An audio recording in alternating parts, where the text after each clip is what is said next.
Coucou toi, comment ça va mon amour? Il y a quelques jours, je vous ai demandé sur Instagram quelles étaient les raisons pour lesquelles vous ne souhaitiez pas passer au barf ou que vous n'osiez pas franchir le cap. J'ai recensé en tout 6 raisons principales qu'on va énumérer et sur lesquelles on va discuter. Le but de cette vidéo n'est absolument pas de vous faire culpabiliser, de juger vos choix, mais simplement de répondre à vos craintes avec mon argumentation, amener une réflexion sur la façon dont la société procède. Bref, de toute façon, vous commencez à connaître le principe de cette chaîne YouTube.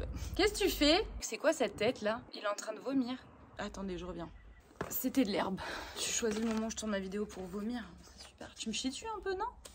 La première raison qui est revenue le plus, c'est l'explosion du budget. C'est revenu, je sais pas combien de fois. Déjà, on peut avoir plein de bons plans et vous pouvez vous grouper avec plusieurs personnes. Le tout est d'acheter évidemment en quantité, donc ça nécessite que vous ayez un moyen de stockage chez vous. Après, certes, on va pas se voiler la face dans la majeure partie des cas. Oui, nourrir au barf, ça coûte plus cher que d'acheter des croquettes. Mais en même temps, j'ai envie de vous dire, c'est normal parce qu'on vit avec un carnivore à la maison. Et là, c'est une prise de recul et une réflexion que nous devrions tous avoir. Le souci dans l'histoire, c'est qu'on a tous été habitués à payer pas cher la bouffe des animaux. Pour nous, payer un gros paquet de croquettes, 20-30 balles, en fait, c'est la norme. Un peu comme pour les vêtements, aujourd'hui, un t-shirt, psychologiquement, on va le payer 15 balles, 20 balles. Quand on voit un t-shirt qui coûte 50 €, on se dit, qu'est-ce que c'est que ce truc? Est-ce que le bon prix, ce ne serait pas justement ce t-shirt à 50 € qui a été fabriqué avec des matériaux de qualité, respectueux du corps, de l'environnement, qui a été fabriqué dans des conditions saines, avec des travailleurs rémunérés et traités de façon éthique? Chacun a sa propre réponse, mais c'est un fait aujourd'hui, la plupart de nos vêtements proviennent de pays où les ouvriers sont exploités, sont fabriqués avec des matériaux de mauvaise qualité et on s'est habitué à payer ces prix-là. Donc est-ce que le problème ne viendrait pas de nous? Je pense qu'aujourd'hui c'est nécessaire de prendre du recul et de se dire on adopte un carnivore ça mange de la viande, ça va me coûter tant, surtout si je prends un animal de gros gabarit. Et quand on dit ça coûte cher, le barf c'est cher, oui, c'est plus cher que les croquettes parce qu'on a toujours été habitué à la croquette. Mais les chiens, les chats, les furies ne sont pas croquettovores, ils sont carnivores. Et le budget lié à l'alimentation devrait plus souvent être pris au sérieux, voire même être prioritaire dans le choix de l'adoption d'un animal de compagnie et surtout du gabarit de ce dernier. Parce qu'un gros chien nourri au barf, c'est pas le même budget qu'un chat ou qu'un tout petit chien. Ça me semble important, peut-être, de prendre du recul et d'avoir cette réflexion et se dire est-ce qu'en fait le gros problème dans tout ça c'est qu'on n'est pas habitué en fait depuis des années à payer une alimentation pas chère du tout, alors qu'en fait techniquement ça devrait coûter bien plus puisque ce sont des carnivores, que les carnivores mangent de la viande et que forcément la viande ça coûte cher.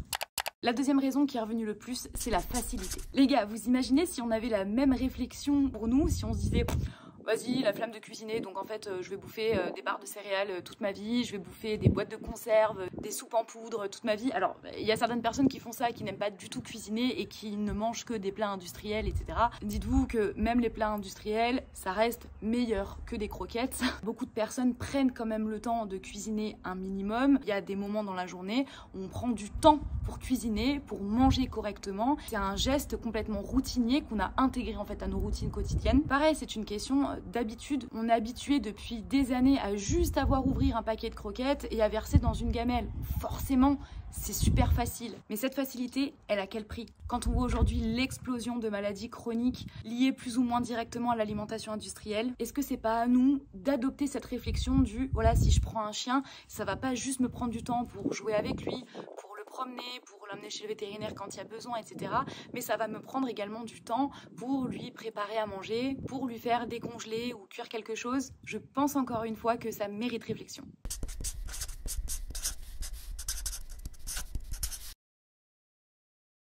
Sans parler du fait que pour les gens qui n'ont vraiment pas le temps ou vraiment pas l'envie, aujourd'hui il y a de plus en plus d'entreprises qui proposent des solutions un peu traiteur pour faire des repas. Alors c'est industriel dans le sens où c'est une entreprise qui fabrique pour vous et qui livre chez vous, mais on est quand même sur des modes d'alimentation qui sont plus naturels et moins dénaturés que les croquettes ou les pâtés. Je pense à des entreprises qui fabriquent du barf ou de la ration ménagère.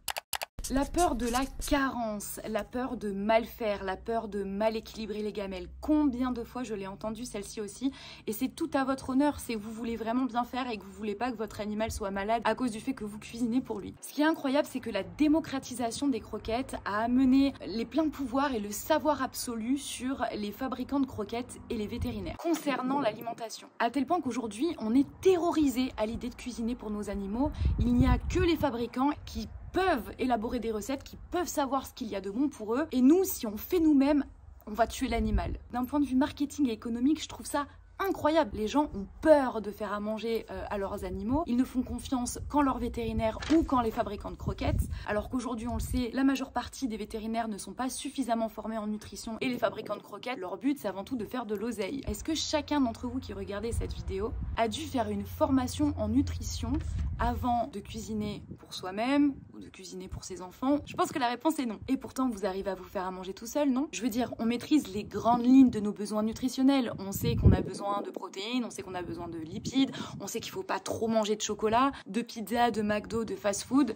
On varie au plus possible nos repas. On va pas voir un médecin qui va nous prescrire et qui va nous donner en fait un paquet de croquettes qu'on va devoir manger tous les jours. On ne pèse pas au gramme près tous les jours ce qu'on va manger. Évidemment, les grands sportifs, les personnes qui veulent perdre du poids peuvent être suivis par un nutritionniste, vont peser ce qu'ils mangent parce que là c'est dans un objectif précis, gain de poids, perte de poids. Pour les gens qui s'en fichent un petit peu de ça, on n'a pas de psychose avec ça. Alors pourquoi s'en créer une pour nos animaux de compagnie? En quoi serait-ce différent pour nos chats, nos chiens, nos furets? Ce sont des mammifères comme nous. Alors eux, ce sont des carnivores. Nous, on est plus omnivores. Dans l'idée, c'est la même chose. Il faut réapprendre à les nourrir. Donc pour ça, lisez, penchez-vous un minimum sur la question. Apprenez au moins les bases. Et ensuite, le secret de tout, c'est de varier le plus possible. Et dites-vous une chose, les croquettes sont loin d'être un régime équilibré. C'est juste qu'on vous rassure en fait depuis des années en vous disant, donnez des croquettes, celles-ci elles sont complètes. On vous décharge en fait de cette responsabilité. Et on vous dit, faites attention, si vous nourrissez vous-même, il faut avoir un bac plus 5 nutrition. Le secret, c'est effectivement d'apprendre les bases pour ne pas faire n'importe quoi, de varier le plus possible. Et ensuite, la chose que moi je recommande et qui permet d'être sûr que ce que vous donnez,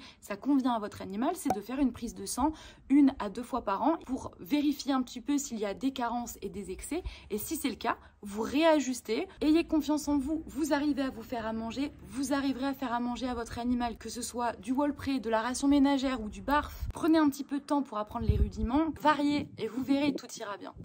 Le 5e et l'avant-dernier point, c'est la praticité. Sur cet argument, j'ai pas grand-chose à répondre. Oui, effectivement, nourrir au barf, ça prend de la place. Ou nourrir à la ration ménagère, si on veut vraiment faire ses rations à l'avance et pas cuisiner vraiment au jour le jour, ça prend de la place. Ça demande d'avoir un congélateur. Et je peux comprendre que quand on est étudiant ou qu'on vit dans un petit appartement ou dans un studio, qu'on vit chez ses parents, on n'a pas forcément cette possibilité de stocker. Donc ça, c'est pareil. Si vous n'avez pas encore adopté d'animal, peut-être que le mieux, c'est de se dire... Dans ces cas-là, j'attends peut-être d'avoir la place de stocker sa nourriture. Comme nous, on n'imaginerait pas en fait emménager dans un appartement sans frigo. Voilà, on a besoin d'un frigo pour stocker notre nourriture parce qu'encore une fois, on prend le temps de cuisiner pour nous. Est-ce qu'on pourrait pas étendre cette logique sur son animal et se dire voilà, pour l'instant, j'ai pas la place d'avoir un congélateur pour stocker son alimentation à lui, donc je vais attendre peut-être quelques années de déménager, d'avoir un endroit plus grand. Maintenant, si effectivement vous vivez déjà avec un animal et que vous n'avez pas la place, tant pis. Mais en tout cas, l'idée a germé peut-être pour plus tard.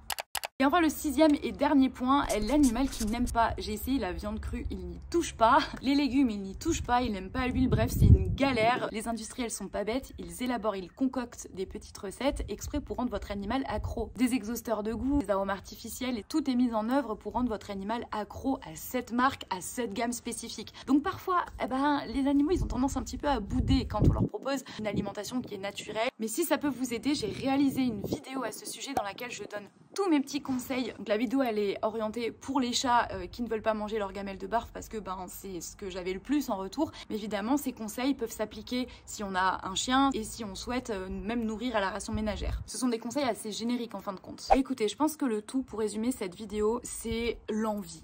Clairement, je pense que c'est une question d'envie, c'est une question de motivation. Depuis des années, on est habitué à la facilité. On s'évite les contraintes, on les cache un petit peu comme ça sous le tapis. Mais il y en a. Vivre avec un animal, c'est contraignant. Comme avoir un enfant, il faut pouvoir répondre au maximum à ses besoins. Et ça passe aussi par l'alimentation. Et je pense qu'aujourd'hui, à l'échelle planétaire, on a été déresponsabilisés, malgré nous, on a été déresponsabilisés à cause des fabricants de croquettes qui ont tout fait pour nous rendre la vie plus facile et pour rendre en fait les croquettes indispensables à notre quotidien. Je pense qu'aujourd'hui c'est à nous de réapprendre à vivre en cuisinant pour nos animaux comme nos grands-parents le faisaient, plus ou moins, parce que c'était souvent des restes de table. Moi je suis plus dans l'optique de vraiment leur apporter les nutriments dont ils ont besoin et pas uniquement des déchets, des restes de table. J'espère que cette vidéo a pu vous amener à la réflexion. On peut bien évidemment débattre dans les commentaires, c'est là pour ça. Je suis bien consciente qu'aujourd'hui la majeure partie des gens nourrissent leurs animaux aux croquettes et c'est vraiment la raison pour laquelle je ne cherche pas à émettre de jugement. Je vous comprends parce que moi-même avant de passer Jackson au barf,